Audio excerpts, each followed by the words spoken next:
very good. Okay? And so, but I am able to communicate. I believe the Orioles are going to beat the Yankees and win the American League East because of Doug Henderson.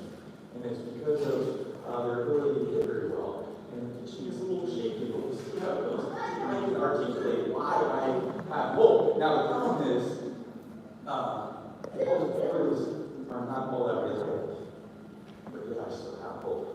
Okay? God is inviting us to be able to communicate effectively. If, again, recognizing not everybody here maybe has this hope, not everybody here is a confessor of faith, but if we are a confessor of faith, if we are a follower of Jesus, Peter is encouraging us as someone who was not prepared to defend the reason he had hope. This is someone who's speaking from first-hand experience. He failed miserably. It is known for failing miserably about not being able to communicate why he has hope. Peter is inviting believers in his day and party to be able to confess faith, confess hope. And so, as we wrestle with this as a community, leads us with the question, what are those things that inhibit followers of Jesus from being able to communicate the hope that they have effectively? And that has to start with cultural pressure and the perception that there's going to be some hostility if you confess faith. I would imagine that you may have experienced this. Somebody asks you, why are you a Christian? Why do you have the hope that you have? However they ask you the question, and suddenly you go into freeze mode because your brain is thinking about the implications of what you might say. Maybe you're not prepared to say anything, and so you're thinking, well, if I communicate these things are going to happen to me. For Peter, his concern was obviously, well, Jesus is on trial and it's not looking good. Peter already knew that there were people out to kill Jesus.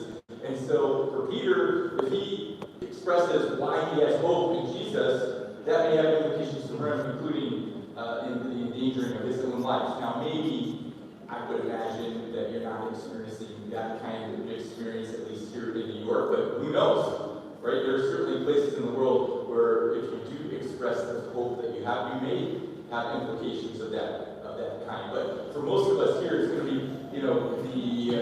the concern that there'll be some cultural implications for you. People are going to look at you, here in New York, maybe if you tell someone at work that you are a believer and you have hope in Jesus, that may have work implications for you. It may have implications for you with friends, family, maybe with a significant other that you are wanting to have. That if you really are able to confess that you have hope, that's going to have implications. And so all of those things mess up our minds, and it makes us incapable of communicating effectively why we might have hope.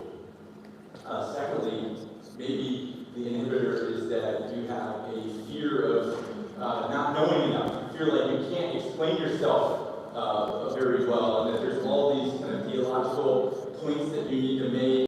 You didn't go to Michelle's Exploring the Beliefs and Practices of the Adventist Church class, and you're like, I just don't know enough. So if somebody asks me, why do you have hope in the midst of these desperate times, you're like, I don't know.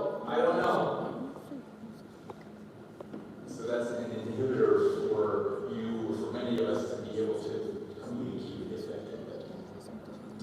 Finally, you may have confusion about what you're supposed to have hope in. This happens for Christians a lot. Christians will come, to experience like the religious experience of Christianity. There are a lot of Christians kind of in this camp, and so there's a lot of teaching. There's a lot of things they hear, and some of these things are like really feel like they're really important.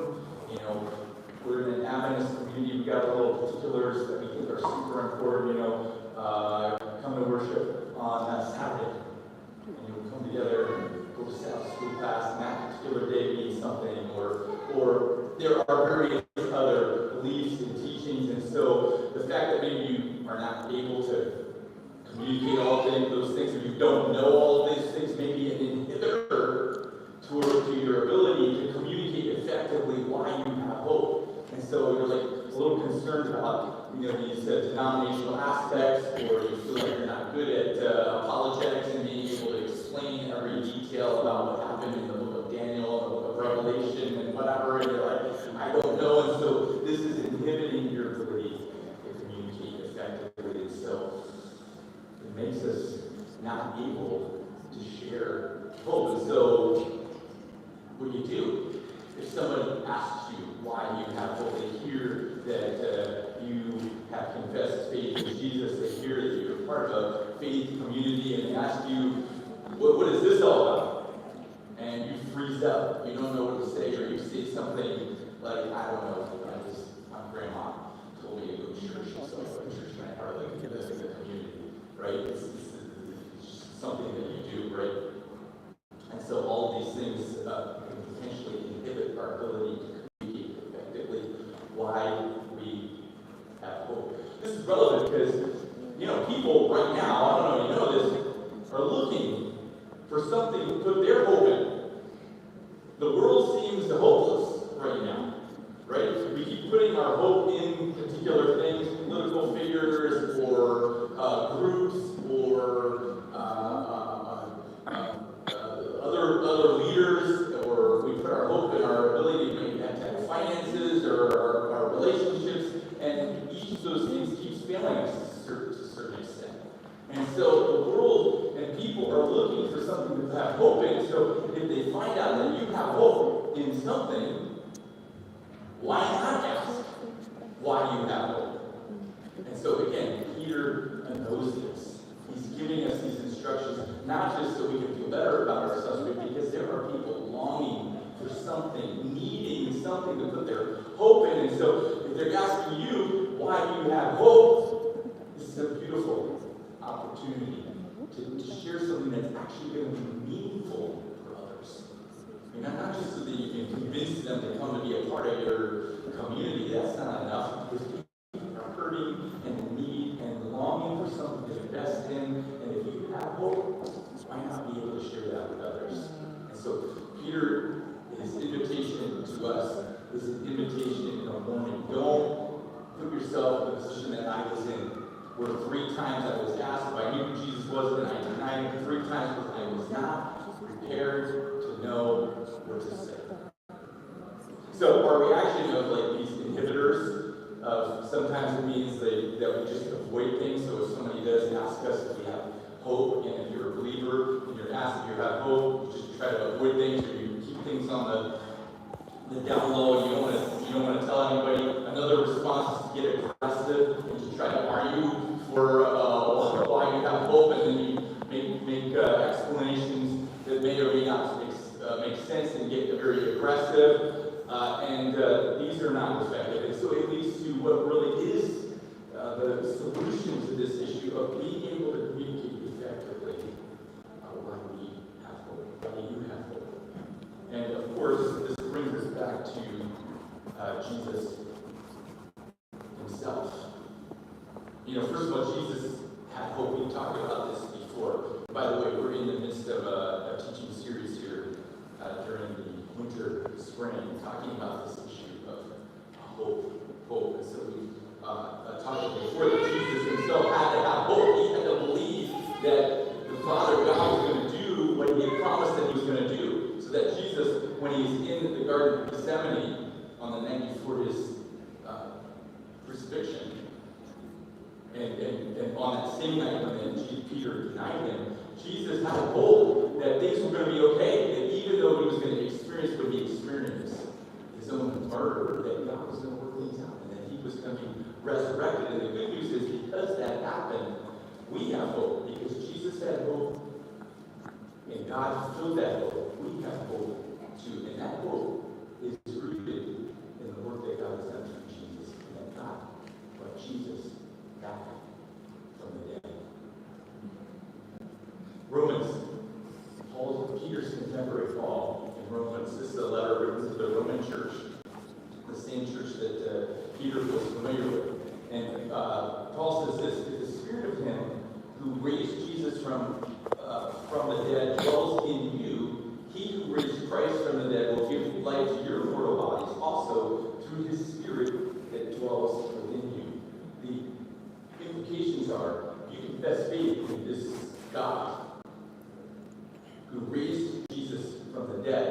is able to start working in you and giving you things that you do not have inherently yourself, including the ability to communicate hopeful news to someone who is asking you. So if you feel inadequate or incapable, or all of the barriers that we talked about are inhibiting you of communicating your faith or your hope, the good news is, as you continue to look to Jesus, God is able to fill you with hope that you were not able to stir up on your own, and also give you the ability to communicate that hope with others. So you're not left on your own. God is able to do in you what you cannot do for yourselves, and this is good news for us. God rested in the grave. He rose again. You know, the great. This is really the great issue of humanity right now. We have figured out a lot of things despite the chaos in the world. A lot of good things have happened. We've learned to do things. We've even been able to extend our own lives. You know, if we look back 100 years, people lived a lot shorter than they do now. We've extended our capacity to live longer. But you know what nobody has done? Figured out how to conquer death. It's not happened. There is only one in human history who has figured that out, and that is the Lord Jesus. God worked in him to bring him back. And the promise that Paul is saying is that God is able to do that in our experience too. Ultimate resurrection in our life at some point, you know, we're all going to die. And resurrection is available to us all. But Paul is saying that there's even a resurrection that can happen in our hearts now. And so if you're here today and maybe grandmother told you to come to church, be a part of the community, and you're in the culture and you're like your friends and you have a good time together here or online with us, you're having a good time, but you haven't confessed faith in Jesus, this is where hope comes from. God has done something in Jesus that transforms the world and transforms us. And as we confess faith in that, God is able to give us hope that is unique and that is transformative and that can change this world. And again, we are in a world longing for hope. God's Spirit speaking to our hearts, able to transform us and give us something that we cannot conjure up on our own. This is the promise. And so as we continue over the next few weeks to continue to talk about hope, God's hope in us, and maybe wrestle with the implications of having to defend your own hope that you have, take heart that you are never alone. And that as you confess faith, God is able to empower you and give you the Spirit to communicate effectively. And maybe there is someone else who needs some hope in their life that you are going to be able to help them share by communicating effectively.